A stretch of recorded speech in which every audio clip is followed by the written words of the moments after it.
திருவாரூர் மாவட்டத்தில் பெண் தலைமை காவலர் வீட்டிற்குள் புகுந்து கத்தியை காட்டி மிரட்டி கொள்ளையில் ஈடுபட முயன்ற 4 பேர் போலீசாரிடம் சிக்கியுள்ளனர்.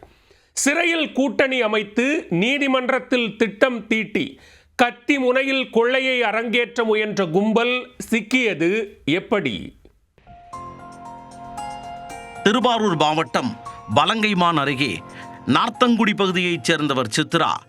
இவர் நீடாமங்கலம் காவல் நிலையத்தில் தலைமை காவலராக பணிபுரிந்து வருகிறார்.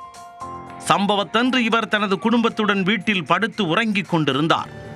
நள்ளிரவுக்கு மேல் சிலர் வீட்டு வாசலில் நின்றபடி கதவை தட்டிவிட்டனர். அப்போது உள்ளே தூங்கிக் கொண்டிருந்த சித்ராவின் மாமனார் கோவிந்தராஜ் என்பவர் கதவை திறந்து பார்த்தபோது 4 பேர்கள் கத்தியுடன் நின்றிருந்ததைக் கண்டு கதிகலங்கி போனார். 80 வயதை கடந்த அந்த முதியவர் என்ன செய்வதென்று அறியாமல் நிற்க அவரது கழுத்தில் கத்தியை வைத்துள்ளது அந்த கும்பல்.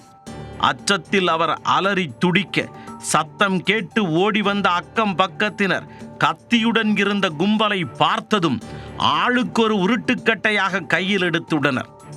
இதை பார்த்த அந்த 4 பேர் கொண்ட கும்பல் தப்பித்தால் போதுமென அங்கிருந்து ஓட்டம் பிடித்தது. இது குறித்து காவல் நிலையத்திற்கு தகவல் தெரிவிக்க இரவு ரோந்து பணியில் ஈடுபட்டிருந்த வலங்கைமான் போலீசார் உடனே தேடுதலை தீவிரப்படுத்தினர். நள்ளிரவு தேடுதல் வேட்டையில் சஜாத் அலி, மார்டின் பிரபுராஜா ஆகிய 2 பேரை போலீசார் மடக்கி பிடித்தனர். இதில் சஜாத் அலி மீது திருச்சி மாநகரில் 7 திருட்டு வழக்குகளும், மார்டின் பிரபுராஜா மீது தஞ்சாவூர், கடலூர் மாவட்டங்களில் 9 திருட்டு வழக்குகளும் நிலுவையில் உள்ளது தெரிய வந்தது.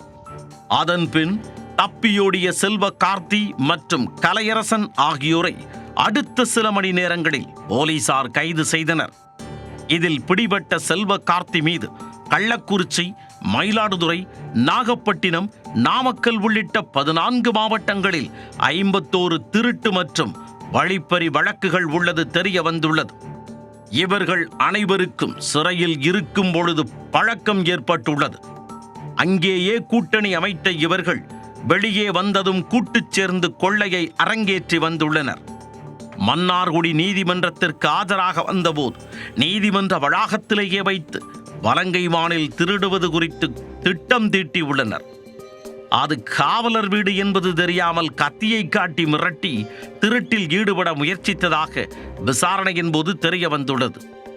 திருடர்கள் திருந்துவார்கள் என நினைத்து நீதிமன்றத்திற்கும் சிறைக்கும் அழைத்துச் சென்றால் அங்கு வைத்துத்தான் அடுத்த திருட்டிற்கான திட்டங்களையே தீட்டுகிறார்கள் என்பதே கசப்பான உண்மை. இதை நீதித்துறையும் காவல்துறையும் கருத்தில் கொண்டு கடும் நடவடிக்கை எடுக்க வேண்டுமென பொதுமக்கள் கோரிக்கை விடுக்கின்றனர்.